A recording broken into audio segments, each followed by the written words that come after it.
Assalamualaikum warahmatullahi taala wabarakatuh. Selamat menunaikan Hari Raya Idul Adha kepada seluruh masyarakat di Nusantara dan termasuk kepada saudara-saudara yang sedang melaksanakan ibadah haji di Tanah Suci. Mudah-mudahan semuanya ada dalam lindungan Allah Subhanahu wa taala. Semoga semuanya jamaah dalam perjalanan pulang ke daerah masing-masing ada dalam bimbingan Tuhan Yang Maha Kuasa, selamat sampai tujuan. Dalam kesempatan ini, mungkin saya akan titip pesan kepada saudara-saudaraku yang masih ada di Tanah Suci Makkah. Nah, titip pesan ini, kalau memang kebetulan singgah ke Madinah, karena sekarang masih di Tanah Suci, apabila Bapak Ibu singgah di Madinah, di Masjid Nabawi, akan melaksanakan rudho, coba di bagian atas tempat tersebut ya, di kubah terdapat lukisan bunga dan di bagian bawahnya terdapat ikatan bunga berfigura dan bentuk figura tersebut berbeda-beda. Kemudian di samping tempat rudho terdapat tiang masjid berbeda ukuran. Apa yang dimaksud dengan hal tersebut?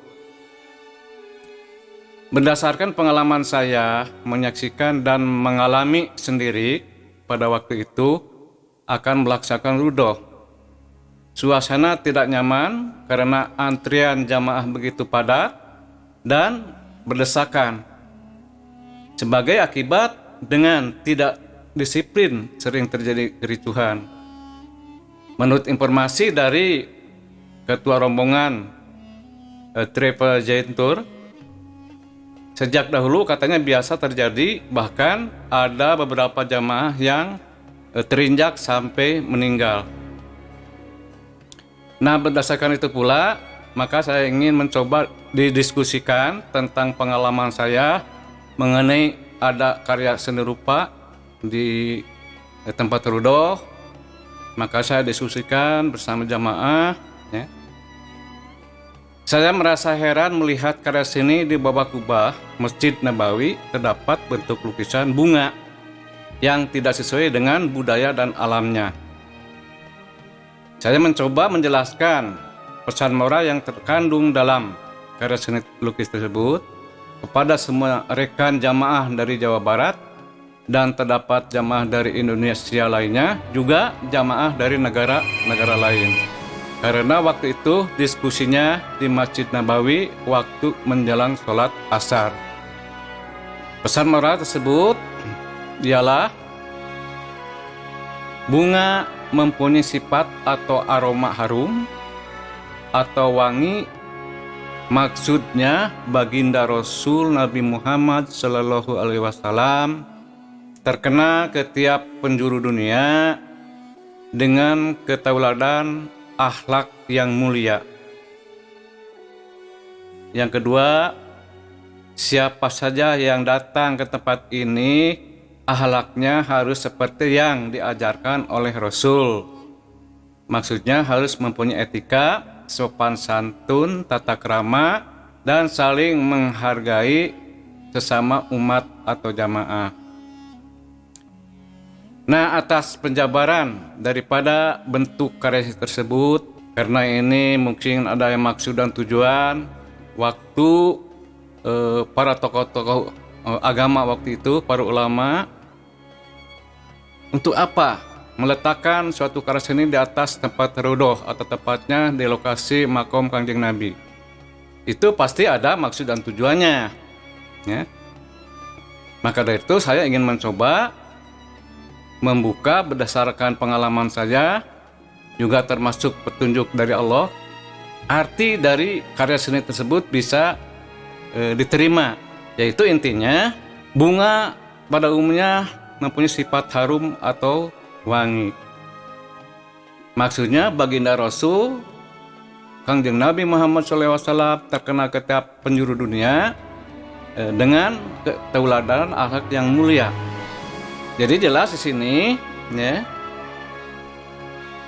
terkenalnya Kangjeng Nabi Muhammad SAW ya ke tiap penjuru dunia bukan karena harta kekayaan, tetapi ketauladanan, akhlak, dan petunjuk dari Tuhan Yang Maha Kuasa memang sangat dilakukan dengan baik, sehingga beliau bisa mengutarakan kepada masyarakat atau umat Kangjeng Nabi di seluruh dunia itu mungkin fokusnya masalah pembinaan akhlak yang baik, tata krama, sopan santun, dan budi pekerti. Nah, itu yang tercantum dalam pesan moral ya, pada karya tersebut. Kemudian pesan moral berikutnya, di bawah lukisan tersebut ada ikatan bunga yang berfigura. Ajaran dari Rasul akan berkembang dan berkelompok. Adapun keberhasilan dan kemunduran dari ajaran tersebut menjadi tanggung jawab pemimpin kelompok tersebut. Jadi maksudnya dari pesan moral karya seni tersebut, dari bentuk bunga yang pakai figura, itu menunjukkan bahwa agama Islam akan berkembang, berkelompok, itu tidak dilarang waktu itu, dengan catatan siapapun yang akan mengembangkan atau berkelompok tentang ajaran Islam itu harus sesuai dengan ajaran atau yang disampaikan oleh Kanjeng Nabi Muhammad SAW. Apabila menyimpang, itu menjadi tanggung jawab pemimpin kelompok itu sendiri. Kemudian pengalaman yang selanjutnya, di samping tempat terodoh terdapat yang masjid yang beragam, mengharapkan bahwa ajaran Islam untuk mempersatukan umat, maksudnya pejabat, bangsawan, dan masyarakat kecil harus bersatu untuk menciptakan kedamaian dan mencintai antar umat beragama. Jadi diperkirakan tiang yang ada di sana, yang kata ketua kelompok itu mengatakan bahwa itu bekas rumahnya Kanjeng Nabi. Nah, di tempat itu ada tiang masjid yang beragam. Saya juga merasa heran kenapa tiang masjid di tempat itu beragam gitu. Ada yang besar, yang kecil, yang tinggi, yang pendek itu. Ya, mungkin saya mencoba mengutarakan atau menjelaskan ke jamaah waktu itu. Diperkirakan bentuk kelompok tiang tersebut menunjukkan kemajuan agama itu harus bersatu.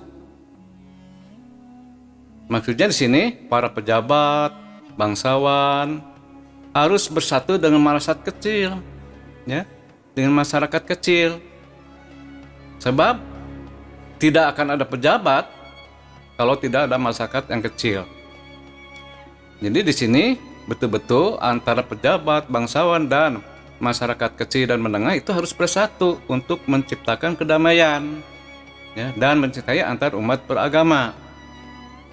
Nah, karena mungkin apalagi sekarang boleh kita disaksikan, ya, bahwa bermunculan, ya, dari masyarakat yang demo dan sebagainya, ya mungkin itu ada tertanda bahwa antara penguasa dengan masyarakat kan tidak sinkron, tidak terpadu, maka muncullah ya kejadian seperti itu. Nah, itu kira-kira dari bentuk tiang di Masjid Nabawi, tepatnya di bekas rumah Kanjeng Nabi di situ, itu memberi pesan supaya hal itu dijabarkan, ya, disimak, dimaknai, dan dilaksanakan, bahwa kita umat beragama harus bersatu. Nah, itu maksudnya. Nah, kita lanjutkan. Pengalaman ini terjadi waktu saya dan istri pergi umroh bulan Mei 2017 dan bertepatan dengan bulan Ramadan waktu itu, dengan niat hati dan berdoa yang tulus. Allah meridhoi dan mengabulkannya. Di situ ada peringatan dari Allah waktu itu terjadi kepada jamaah dari Solokan Jeruk Majalaya, pingsan, tidak bisa berbicara waktu itu, ya, di tempat terudo. Nah, saya mencoba untuk menyuruh berdoa pada beliau, yaitu membaca istighfar 3 kali. Nah, setelah membaca, langsung beliau itu sadar dan bisa berbicara lagi, sembuh. Juga saya terseret waktu itu oleh ratusan jamaah dari belakang. Saya juga spontan membaca takbir, Allahu Akbar, dan tiba-tiba bencana langsung reda. Nah, pengalaman seperti ini yang saya rasakan sendiri, bahkan ini menjadi pengalaman yang berharga bagi saya.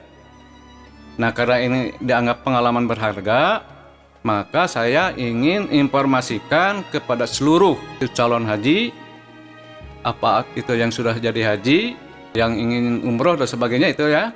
Mudah-mudahan pengalaman saya ini bisa disimak, dimaknai. Kalau tidak percayalah apa yang dibicarakan oleh saya, silakan mumpung masih ada di Tanah Suci, nanti di Madinah lihat betul apa tidak ada peringatan-peringatan seperti itu.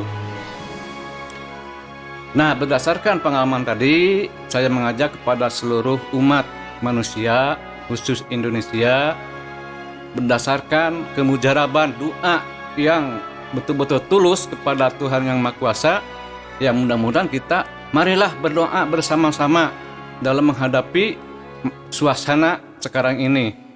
Atas kebenaran dari arahan Rasul bahwa Allah Maha Pemurah, Maha Pencipta, dan Maha Pengampun, marilah kita memohon perlindungan dan ampunan dosa-dosa serta meninggalkan perilaku yang negatif atas ujian yang sedang dialami sekarang ini, yaitu virus.